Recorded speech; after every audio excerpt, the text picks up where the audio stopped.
Hi, I'm Arva, I'm Gracie. And I'm Yuritsa.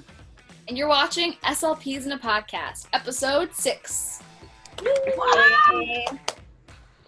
6. Woohoo! Up to episode 6 so far, guys. We're so thankful for all of you viewers and for watching. We have a good episode ahead for you guys. It's all things telehealth.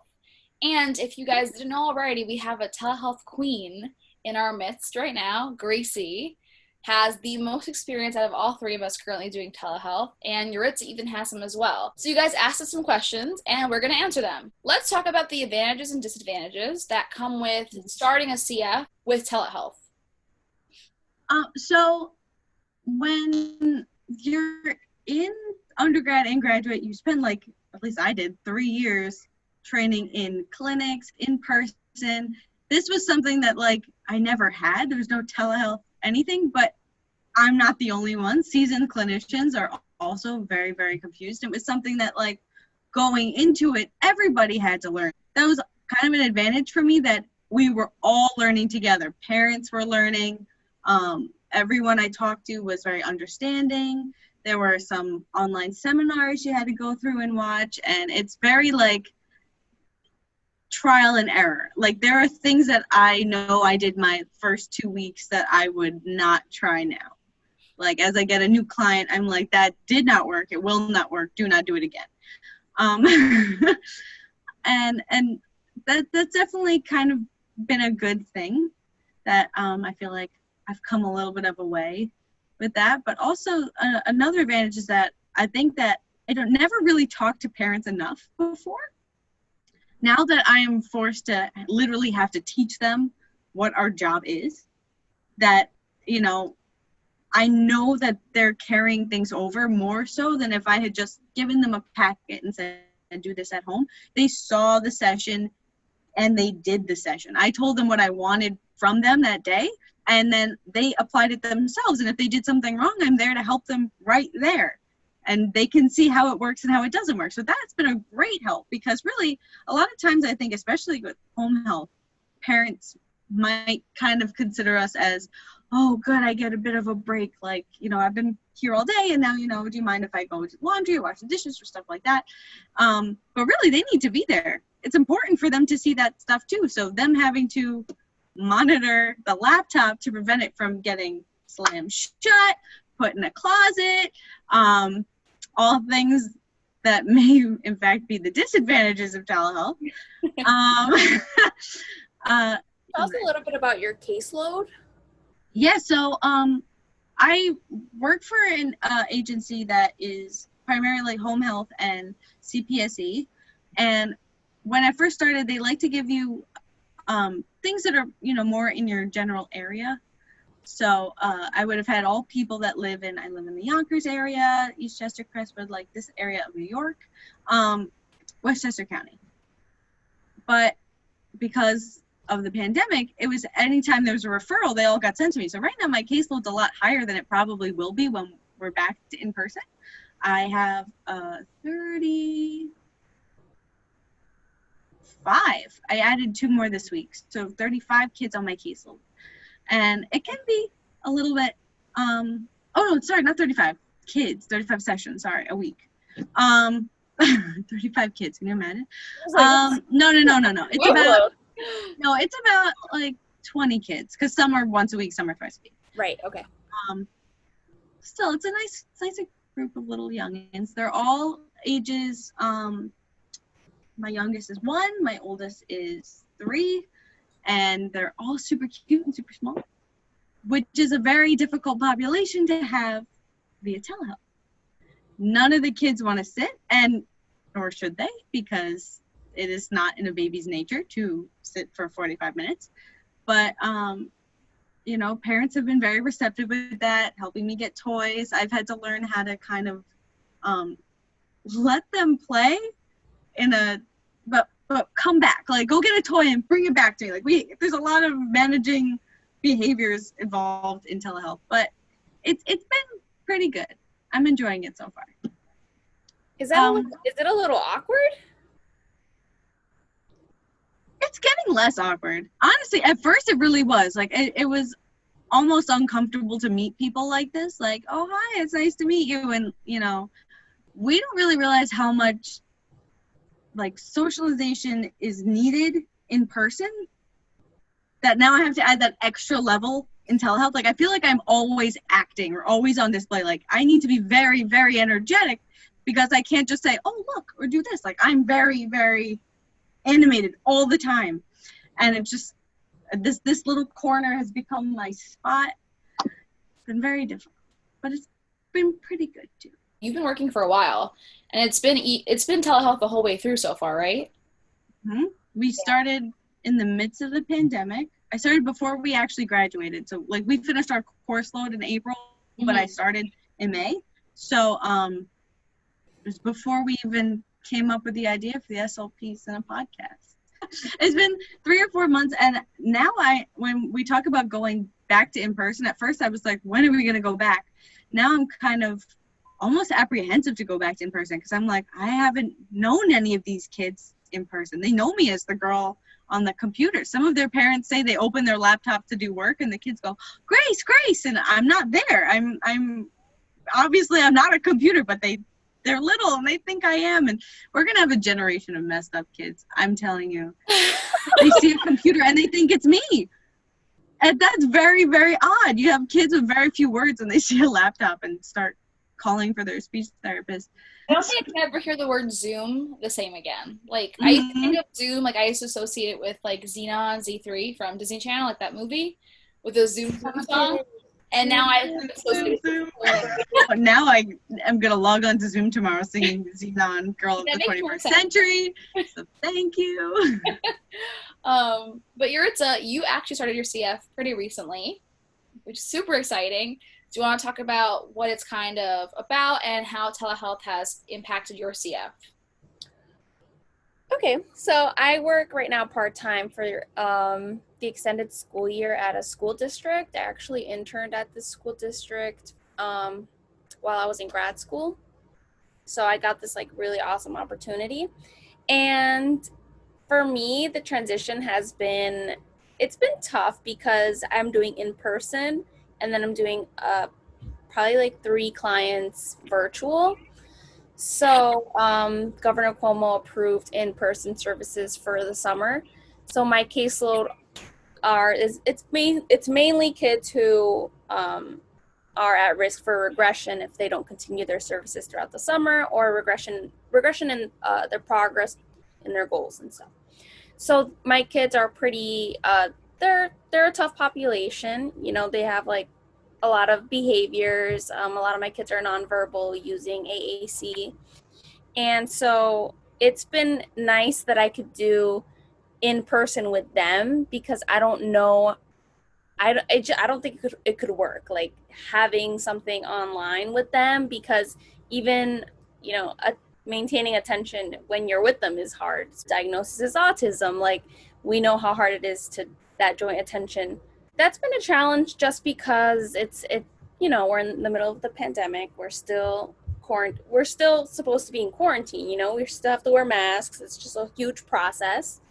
And in terms of my virtual students that I do have, I haven't been fully thrown in it like Gracie, but I've had a little taste, and I don't know if I love it or hate it yet. I think I just kind of the first few sessions is figuring out the technology, helping the families get on the technology, and then you have to kind of learn who the child is virtually, and you have to kind of learn how the family is, because my kids are, at least the ones that I see virtual, are elementary school kids, so they can sit in front of a computer and they can listen and engage, but at the same time they're a lot older, so they could just zone out and not pay attention. So it's kind of hard, how do I engage someone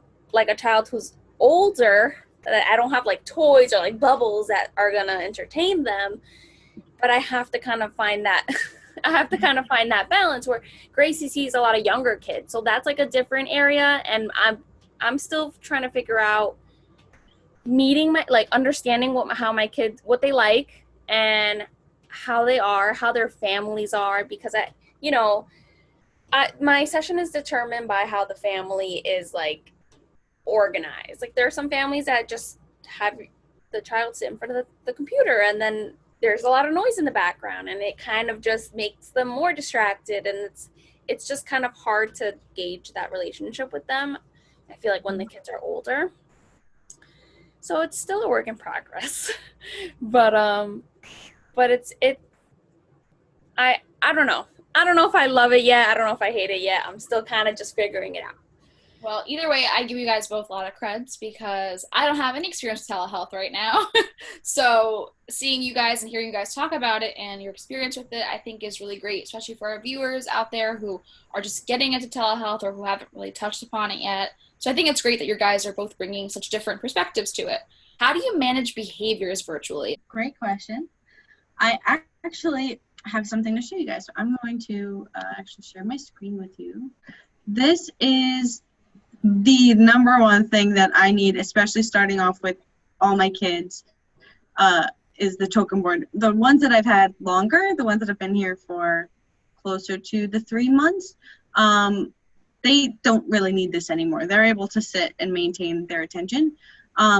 Especially the new ones, though, or even this is good with the feeding clients too, like how many bites. It's easier to keep track if they get something visual to see. So 3, 5, 10 stars. I haven't gone up to 10 because I don't think any 3-year-old or younger, which is really the bulk of my case, or 2-year-olds, can do anything 10 times straight without needing to get up or get bored. It's normally 3 to 5. And they get little stars, and they get so excited when they get a star. And so 3 stars will get you a reward. Normally, I like to give them a song break or a dance break or something active because they've been sitting for so long. I learned a while back that clips are a lot harder to come back from than songs. So, Yadi, you might have a different experience because your kids are a little bit older, but for me, like, I had one client in particular who loved Frozen. She loved Elsa and Anna, and she was working for Elsa and Anna, and it was great, but that's while she was working for it. Then as she started to know me, she knew me as the girl who puts on Elsa and Anna, and she stopped working, and she would just yell, Elsa, Anna, Elsa, Anna, Elsa, Anna, and I was like, no, I'm not YouTube. That's not how this works. So right now we're doing like desensitization of, you have to work and at the end you get Frozen. So the songs that I pick are all songs that the kids don't realize are actually educational. I like, these are the YouTube channels. Super Simple Songs is a great one. And Coco Melon, I don't think I know a single child who doesn't know what Coco Melon is, and I didn't know what they were until I started. But everybody loves Coco Melon.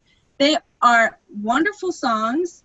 They're all songs you know, too, like the and then some new ones that they wrote. Alphabet Song, Wheels on the Bus, Itsy Bitsy Spider, even Baby Shark. But I avoid Baby Shark because a lot of parents don't like Baby Shark.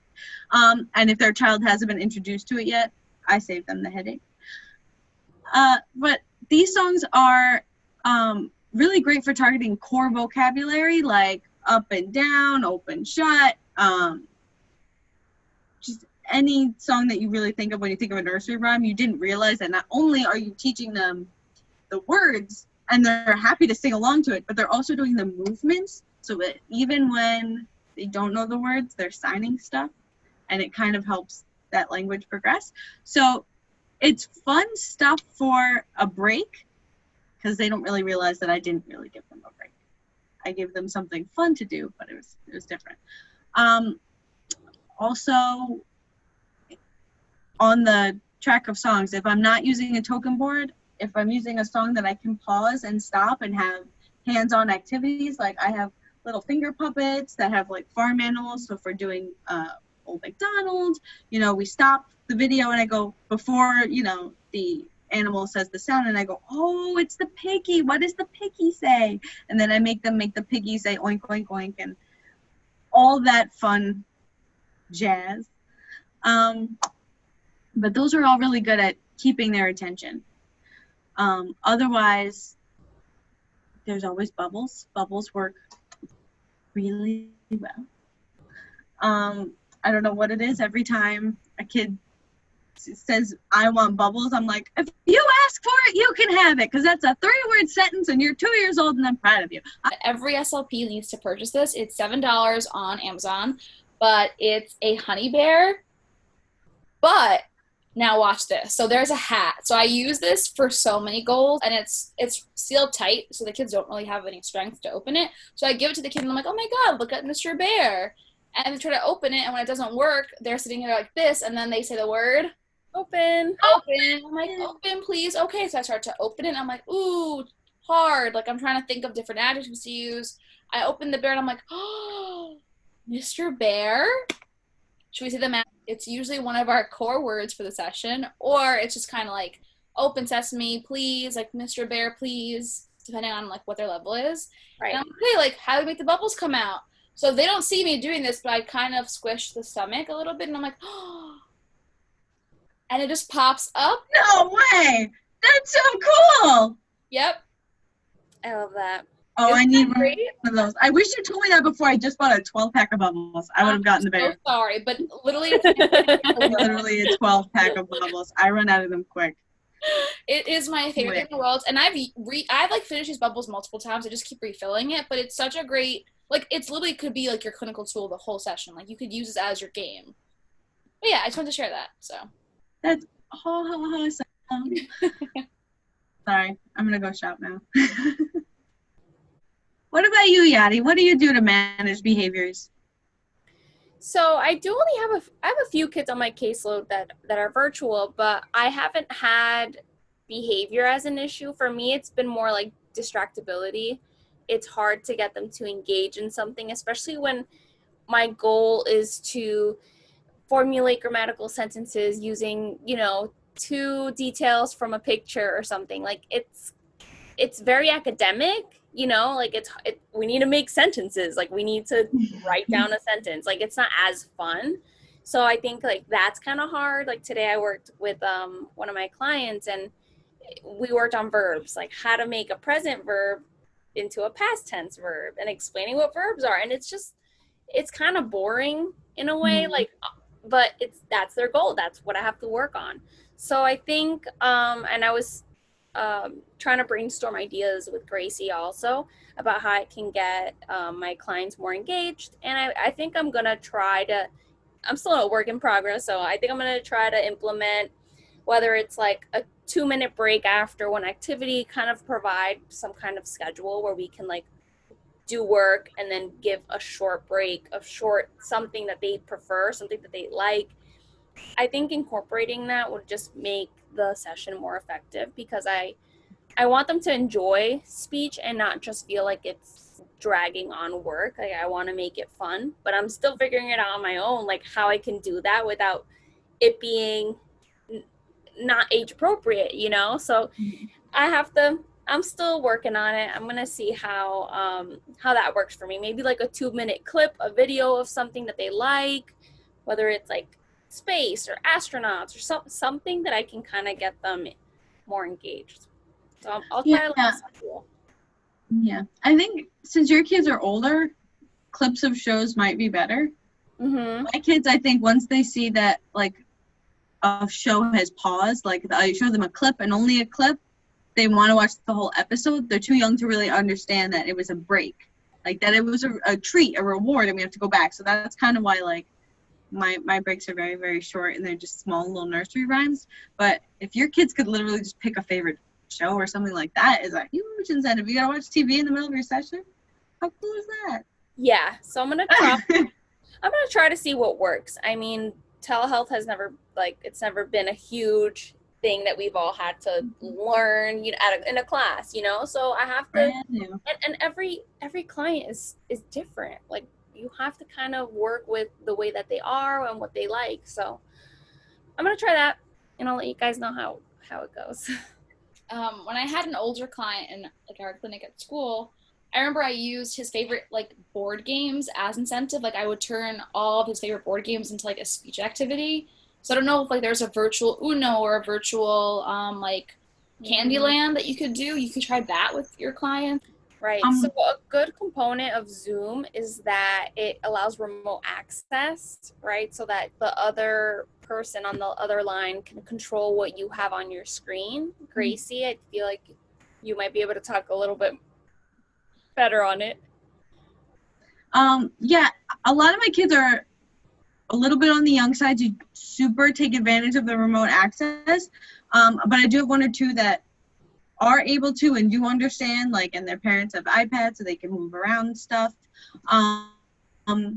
Boom Cards, which is the website that I showed you that had the token board, also has a lot of games and activities, a lot of materials and resources, but some of which I have Mr. Potato Head on there, I have Connect 4 on there, and I think there are some board games that are on that are just boom cards. And if your kid is old enough, you can give them the access and you can play back and forth with them. And yeah, that's a great idea. I don't know how much I would recommend one of the video games that they already know and love to play, but a game that you can give them access to. That is a good idea. Like a brand new game, a game you only play during speech, because when the kids are so easily distracted, things that they will do after the session, once you put them in the middle, they don't come back. That's like same thing with TV and games and toys. I've noticed, like in the house, the kid really, really, really wanted to go play with his favorite truck. And I said, okay, come bring this truck. The truck could sit with us in our session. And then the truck becomes the center, and the truck will never go back after the break.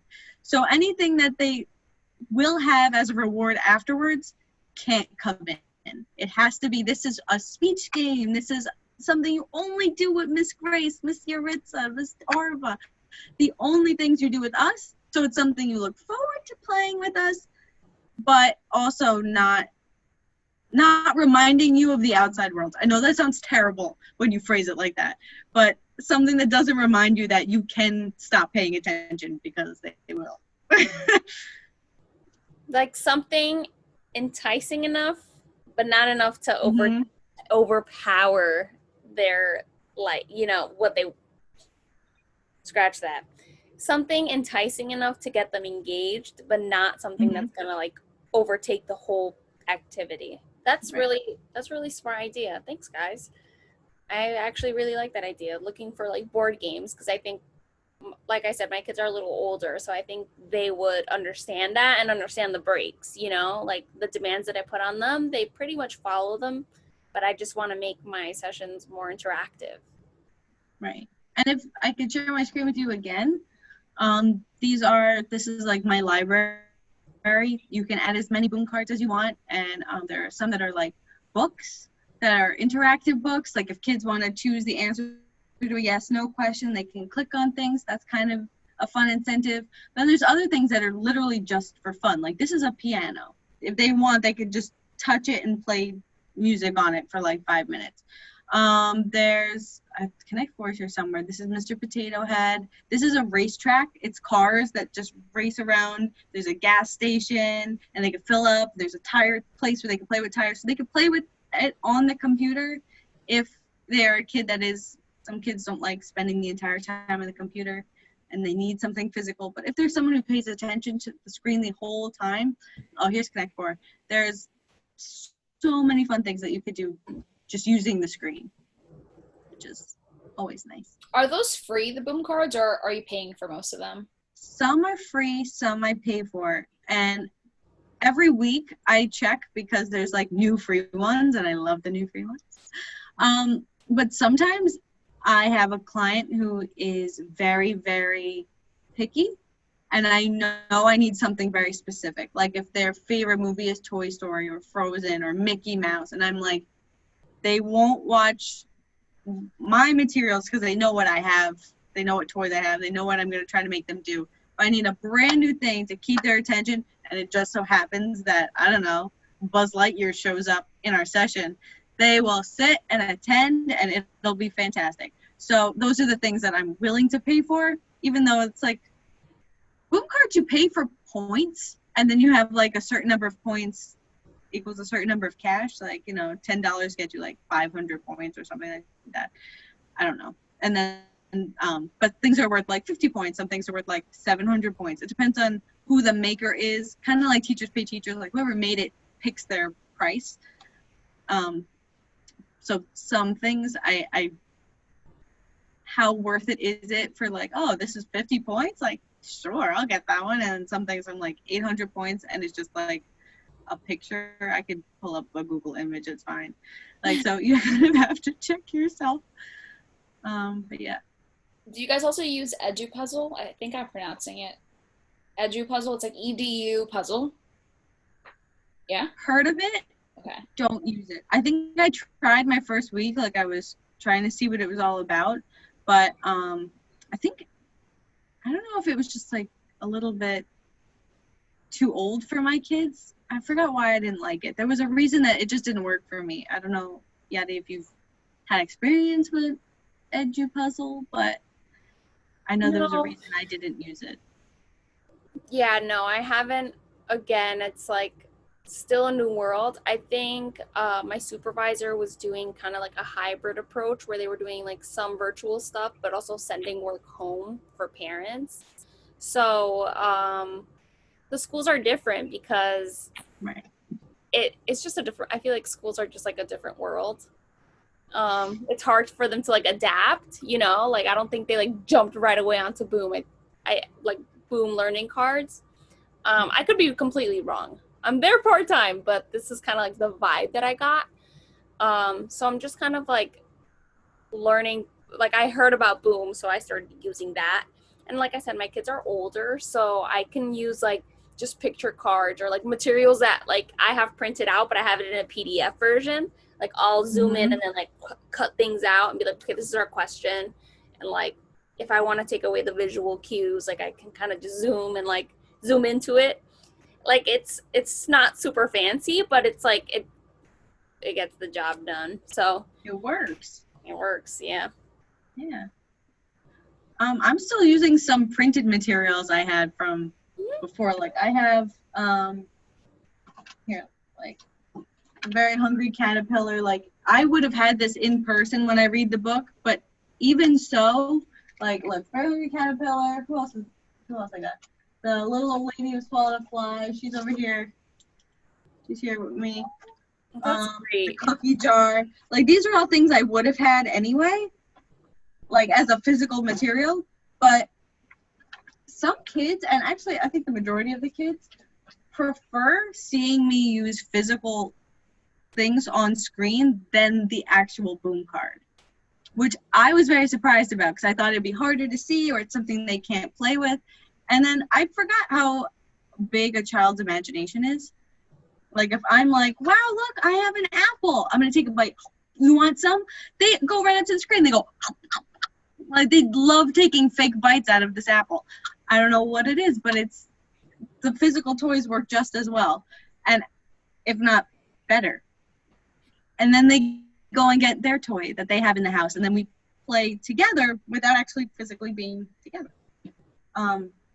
Which has been very nice, and I'm happy that the kids enjoy all the toys. But I think that using every material that you have at your disposal, especially the things that you already had, like if you had PDFs from past clients or you made your own resources and there's a way to share it, do it. You can, if you're using Zoom, that you can connect your iPad and you can like share apps that you have, or your iPhone, you could share apps that you have. It's just really nice. That's awesome. I agree with that. I think not only do we have to use like something online or share our screen, but having physical items and just seeing what works, you know? I mean, I'm glad that you have a good experience with using physical items because that's still the way that we're eventually going to go back to. So Right. And I think, honestly, back to Arva's question before where she said, you know, are you spending money on these Boom cards? I've spent more money on physical toys than I have on Boom cards. These are things that I feel like, A, I'm investing in because I can use them always. And also, I have nieces and nephews, so worst case, they have fun when they come to visit Aunt Gracie. It's more exciting for the kids to see all of this stuff than it is for me to share just like, oh yeah, and you get to click on it. Once they click on it and it goes ding, the excitement is worn off and it's over. Mm-hmm. The toy, you never know what I'm going to pull out, and that, I think, keeps the attention much longer than anything else. Since we talked about resources, I want to talk about one of my favorite resources to use regarding anything speech pathology, and that's social media. I know that some people aren't the biggest fans of social media. Some people love it. I found the platform on social media to be like one of the most beneficial things I've ever done for myself as a speech pathologist and just as a growing clinician. So what you need to know about social media is that Instagram has amazing accounts. I'm going to share a couple of my favorite ones that share some really great resources and content. My first one being Deborah Brooks. So it's Deborah Brooks with an S and then another SLP.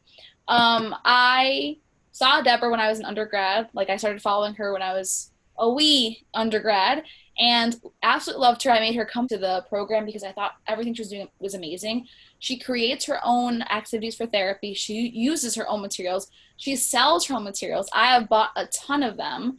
They're like very awesome. You probably haven't, and if you haven't, like, you totally should. Because I mean, the name Deborah Brooks is definitely written on some of the stuff I have next to me right now. She's gotten pretty famous. She has about 20,000 followers on Instagram. When I was in undergrad, she probably had a few thousand, like maybe 2 or 3. Like, she's blown up over the years. She also has a podcast called SLP's Wine and Cheese. So I absolutely just love Deborah, like, adore her. Like, I'm her biggest fan. Another account that I love is Staten Island Speech. She's a CFY from Staten Island, so woohoo. She works for a private practice, but she has really great content that she posts and sells on Teachers Pay Teachers. It's all very pediatric based. And she also even teamed up with another big SLP account to like start being the ambassador for her material. So I think she's great to look at for that kind of stuff. So again, her name is Staten Island Speech. There's also EI.teletherapy. Wow, what a most perfect name for this episode. So Allison Smith is the SLP on that account. She's also amazing. Has really great content and really great informative content too. So it's not just about materials you can get from her or like what she likes to use, but just understanding things in speech pathology, period. Speech Essentials is another account that I like. She is a licensed SLP. She posts some materials that she uses in session, so like books that she has, not necessarily things she's made, but things she's purchased and finds helpful. Also peds, she's in the home setting, and her materials are great as well. And I think those are like my top favorite accounts, or at least some of my favorite ones, especially for the pediatric population. The med SLP side is a whole other world. Social media is great. Use it to your best advantage. Join different Facebook groups. Talk to these SLPs. Befriend them. Like, message them. There's something wrong with building more friendships and relationships, especially professional ones. I know that it's been a really great way for me to meet people and network, and as well as just make friends in the field that you can ask questions and share about. I think one of the best parts of our field is our inter-collaboration and just working with each other. And follow OTs and behavioral analysts and psychologists. Like, please, give yourself everything possible. Thank you, Arva and Gracie, for sharing your insight on teletherapy and the teletherapy world and how social media could even help us and play into that. Thank you guys for listening. Tune in to our next episode. It's going to be all things AAC. I'm super excited about next week's episode because I'm going to hype her up a little bit because I just love her.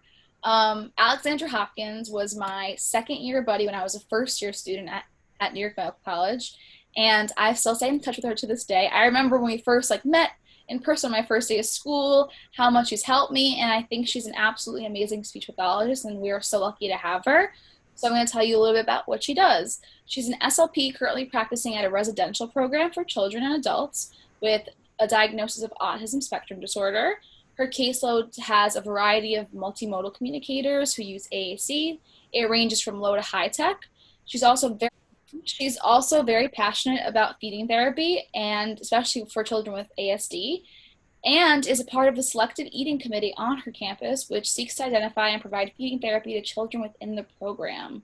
So she's just an overall amazing person, and amazing SLP, and I can't wait for you guys to meet with her and to ask her all the questions that you want and soak up some of her knowledge. She was one of the best students in our school and is still one of the smartest people I know. So she's great. We're really excited to have her for our next episode. So definitely tune in, guys. And don't forget to follow us on YouTube and on SoundCloud. Remember, we're SLPs in a pod or podcast. We're SLPs in a podcast. And also to follow our Instagram, SLPs in a podcast, as well as the individual Ps. We got Arba T SLP, Gracie Z SLP, and Yuritsa SLP. Bye, you guys. Good Bye, night. everyone.